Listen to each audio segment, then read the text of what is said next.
kabar semuanya? Sehat-sehat ya? Alhamdulillah, kita kali ini bisa bertemu kembali pada materi pendapatan nasional.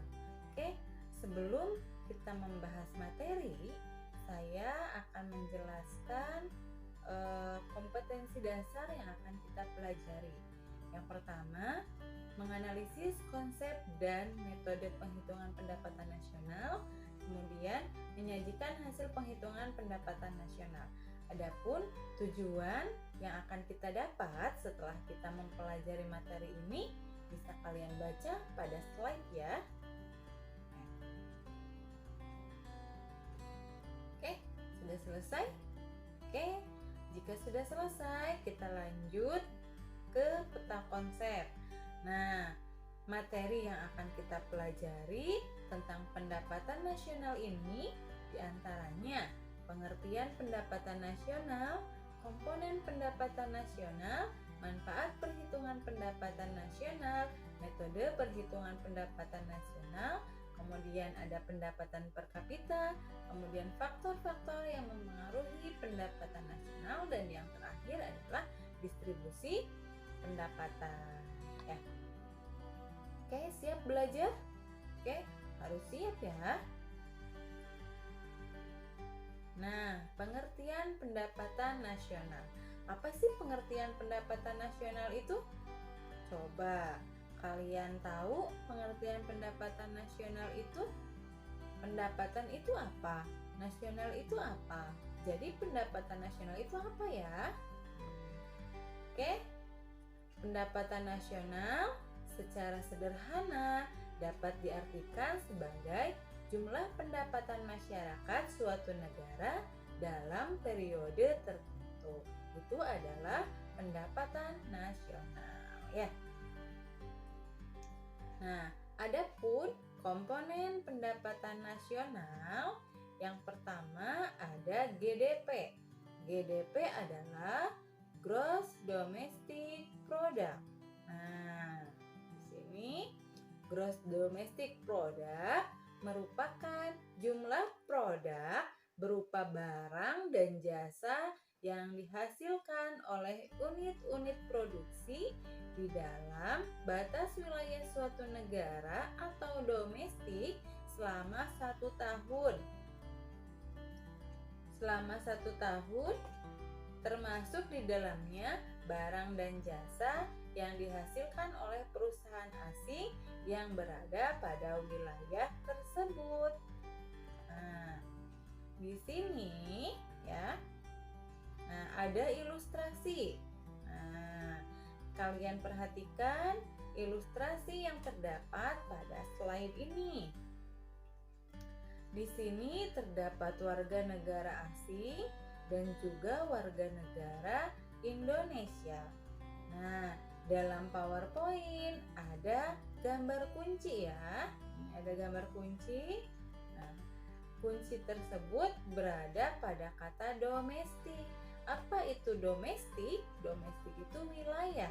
Berarti komponen pendapatan nasional yang dari GDP itu kata kuncinya adalah wilayah. Jadi, orang yang berada di dalam suatu wilayah tersebut, baik warga negara asing ataupun warga negaranya, pendapatannya atau hasil produksi barang dan jasanya itu dihitung karena dia berada pada suatu wilayah tersebut. Paham? Ya. Jadi kata kunci dari Gross Domestic Product itu ada pada kata domestik atau wilayah. Jadi siapapun yang berada pada wilayah tersebut, maka pendapatannya akan dihitung, baik warga negara asing ataupun warga negara tersebut. Oke, paham ya?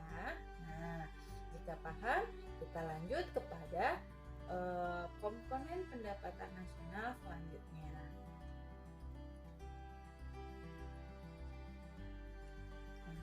Yang kedua yaitu Gross National Product. Nah, Gross National Product atau produk nasional bruto meliputi nilai produk berupa barang dan jasa yang dihasilkan oleh penduduk suatu negara selama 1 tahun, termasuk hasil produksi barang dan jasa yang dihasilkan oleh warga negara yang berada di luar negeri, tetapi tidak termasuk hasil produksi perusahaan asing yang beroperasi di wilayah tersebut. Nah, untuk gross national product ini ya, kata kuncinya ada pada kata nasional. Nasional berarti kependudukannya atau status kewarganegaraannya ya. Nah, kita lihat ilustrasinya ya. Ada warga negara asing dan ada warga negara Indonesia. Nah, di dalam komponen gross national product ini ya, warga negara asing yang berada pada wilayah Indonesia pendapatannya tidak termasuk gitu ya. Tetapi warga negara Indonesia yang berada di luar negaranya ini dihitung. Ibaratnya kita di dalam sebuah kelas ya. Saya sebagai warga negara asing dan kalian sebagai penduduk. Nah, jika ada teman kalian yang ke kamar mandi, nah pendapatan mereka tetap dihitung. Tetapi saya yang ada di kelas kalian tidak dihitung. Kenapa? Karena saya adalah warga negara asing, bukan penduduk dari kelas kalian. Seperti itu. Paham ya? Oke. Nah, selanjutnya ada net national product. Apa sih net national product? Net national product adalah jumlah bersih dari barang dan jasa yang didapat dari besarnya GNP dikurangi penyusutan. Kemudian ada NNI atau net national income. Nah, adalah pendapatan nasional neto, yaitu menghitung pendapatan nasional berdasarkan jumlah balas jasa yang diterima oleh masyarakat sebagai pemilik faktor produksi. Nah, rumusnya NNI sama dengan NNP dikurangi pajak tidak langsung ditambah subsidi. Ya, apa itu pajak tidak langsung? Ya, pajak tidak langsung adalah pajak yang pembayarannya diwakilkan kepada orang lain. Contohnya apa? Contohnya, kalau kalian pergi ke supermarket, ya, ada pajak kan? Nah, pajak apa itu? Itu pajak pertambahan nilai. Pajak pertambahan nilai ini adalah pajak yang pembayarannya bisa dilimpahkan atau diwakilkan kepada orang lain, ya. Kemudian ada personal income. Personal income atau pendapatan perorangan adalah jumlah seluruh penerimaan yang benar-benar sampai di tangan masyarakat. Ya.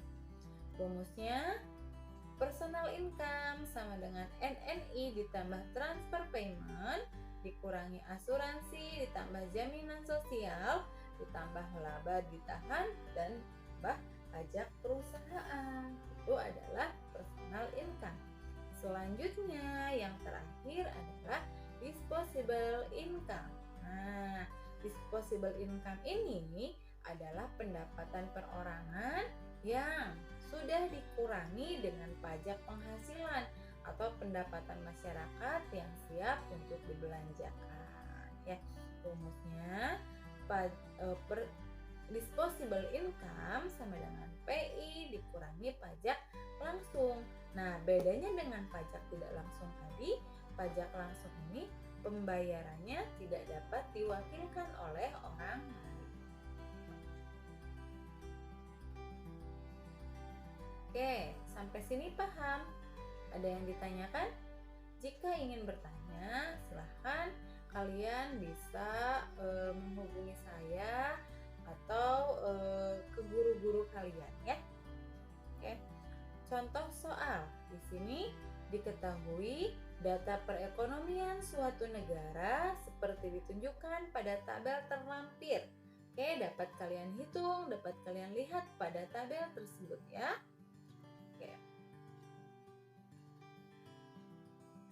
Jawabannya adalah seperti ini. Ya.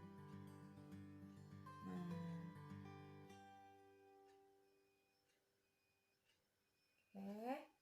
Ya, bisa dipelajari. Jadi, komponen-komponen dalam pendapatan nasional ini harus hafal karena di dalam satu sama lain mempunyai keterkaitan.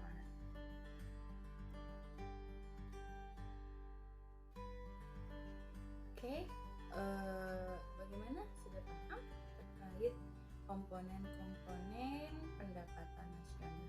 Ya, harus hafal karena ada keterkaitan antara satu dengan yang lain. Jika satu lupa, maka kalian tidak akan bisa mengerjakan komponen yang lain.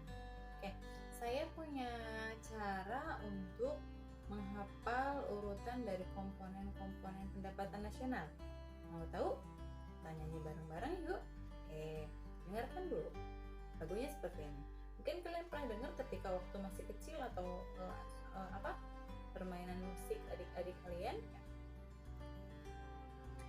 GDP, GNP, dan NNP, NNI, NNP, NNI, dan PIDI. Oke, bisa? Gampang ya. Kita coba ulangi sekali lagi. GDP, GNP, dan NNP, NNI, NNP, NNI, dan PIDI. Oke, itu ya. Coba kalian ulang-ulang terus agar hafal urutannya. Coba ditulis, kemudian dinyanyikan seperti itu, biar memudahkan kalian untuk menghafalkan urutan dari komponen-komponen pendapatan nasional tersebut. Oke, selanjutnya kita masuk kepada materi selanjutnya, yaitu masih tentang pendapatan nasional ya,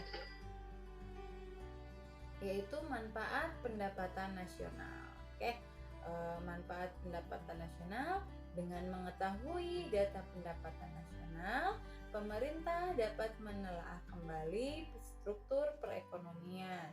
Kemudian, dengan data pendapatan nasional, pemerintah dapat mengetahui tingkat penyebaran pendapatan yang kurang merata antar daerah. Ya, karena Indonesia khususnya itu negara yang sangat luas, kemudian jumlah penduduknya banyak, maka tentunya tidak semua pendapatan masyarakat itu sama, sehingga kita harus mengetahui persebaran dari pendapatan masyarakat sudah merata atau tidak antar daerah ya.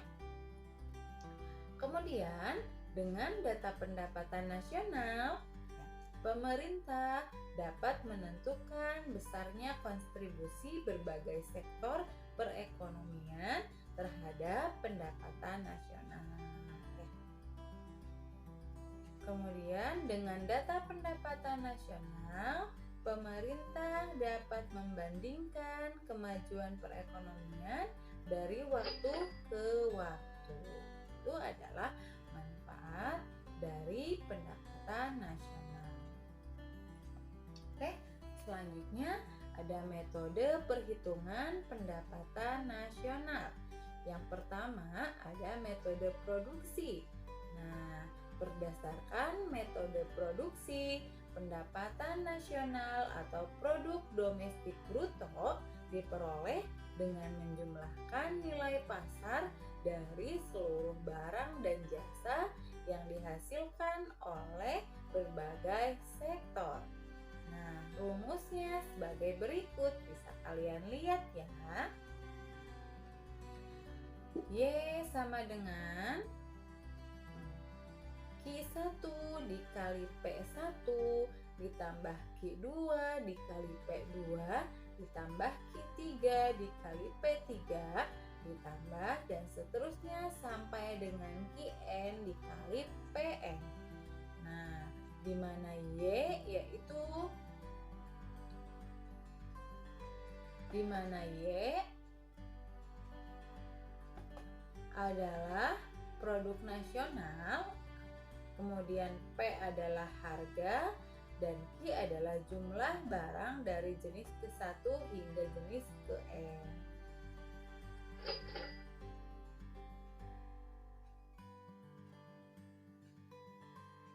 Oke, kemudian komponen-komponen pembentukan pendapatan nasional menurut metode produksi. Nah, tadi kan ada Q1, Q2, Q3, dan seterusnya. Nah, ini dipengaruhi dari komponen-komponen pembentukannya ini. Ada beberapa sektor yang bisa dihitung. Ada sektor pertanian, peternakan, kehutanan, dan perikanan, kemudian pertambangan dan penggalian, kemudian ada industri dan pengolahan, listrik, gas, dan air minum, bangunan, kemudian perdagangan, hotel dan restoran, pengangkutan dan telekomunikasi, dan bank dan lembaga keuangan lainnya, kemudian pemerintah dan pertahanan, serta jasa-jasa lainnya. Nah, ini adalah komponen-komponen pembentukan pendapatan nasional menurut metode produksi.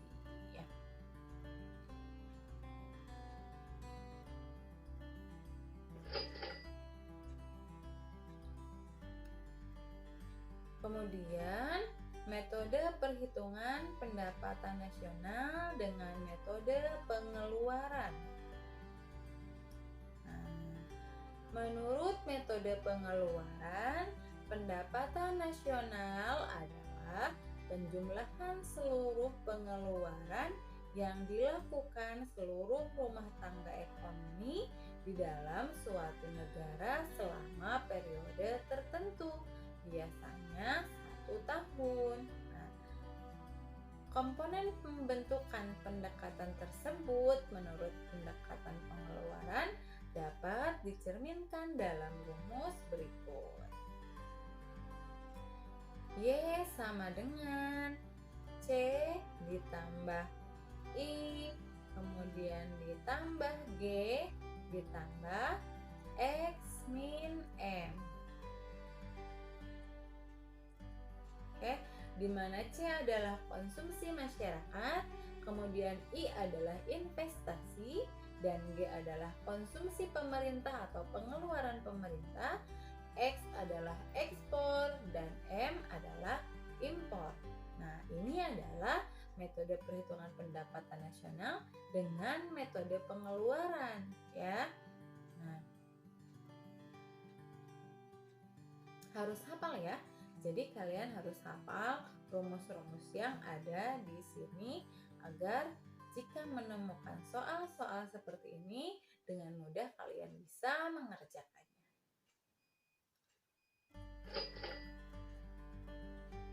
Nah, contoh soal.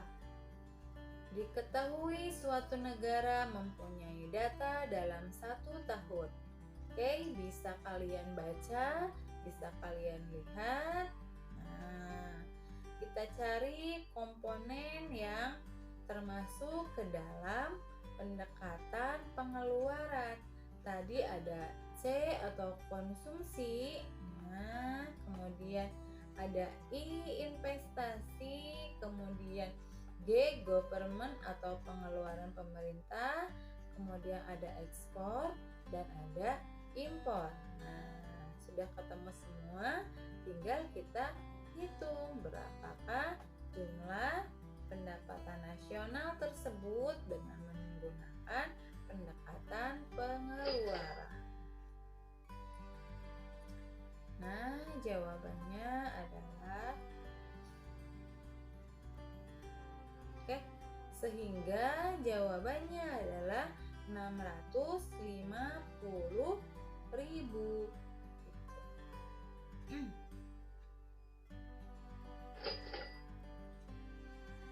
Kemudian yang ketiga itu metode perhitungan pendapatan nasional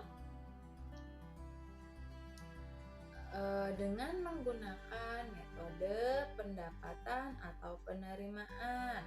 Nah, Menurut metode ini, pendapatan nasional adalah hasil penjumlahan seluruh penerimaan yang diterima para pemilik faktor produksi di dalam suatu negara selama periode tertentu, biasanya 1 tahun. Adapun komponen-komponennya yaitu Y sama dengan W ditambah I ditambah R ditambah P, di mana Y adalah wage atau upah, I adalah interest atau bunga, kemudian R adalah rent atau sewa, dan P adalah profit atau laba yang diterima oleh pemilik faktor-faktor produksi. Siapa pemilik faktor produksi itu? Pemilik faktor produksi adalah rumah tangga konsumen, ya. Masih ingat ya pada materi tentang pelaku ekonomi di kelas 10. Contoh soal, ya. Komponen perhitungan pendapatan nasional. Nah, bisa kalian lihat, bila pendapatan nasional dihitung dengan menggunakan pendekatan pendapatan, maka hasilnya adalah, tadi apa aja sih rumusnya? Ada sewa, ya. Kemudian ada upah, ada bunga modal, ya. Kemudian ada laba pengusaha, tinggal kita jumlahkan sehingga hasilnya adalah 1.710.000. Itu adalah pendapatan nasional dengan menggunakan pendekatan pendapatan atau penerimaan.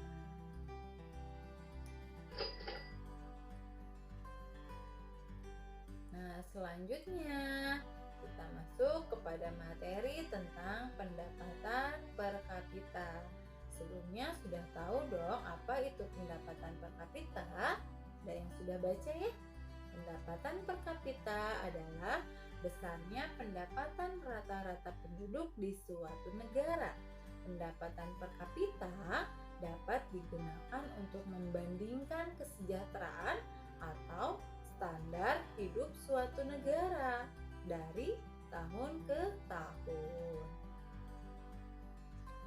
Adapun rumusnya untuk menghitung pendapatan per kapita adalah GNPN dibagi dengan PN, di mana GNPN adalah pendapatan nasional pada tahun N.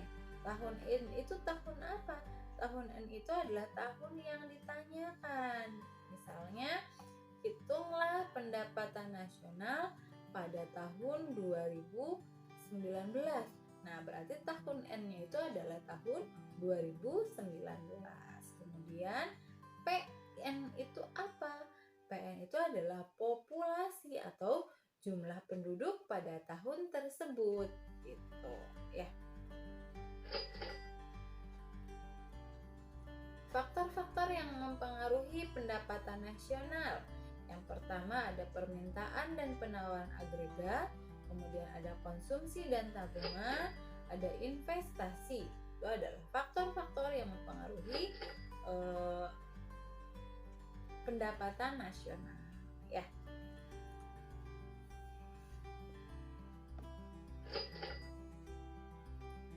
Selanjutnya, distribusi pendapatan.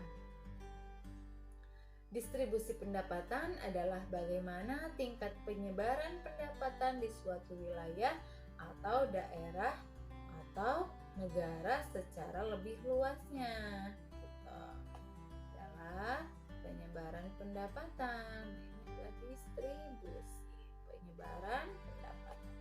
Nah, untuk mengetahui tingkat pemerataan distribusi pendapatan suatu negara dapat diketahui dengan grafik yang dinamakan dengan kurva Lorenz.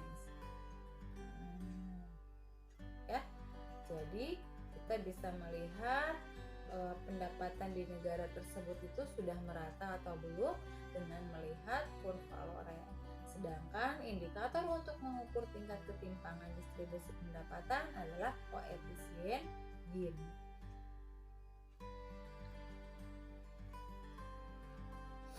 Nah, ini yang disebut dengan kurva Lorenz.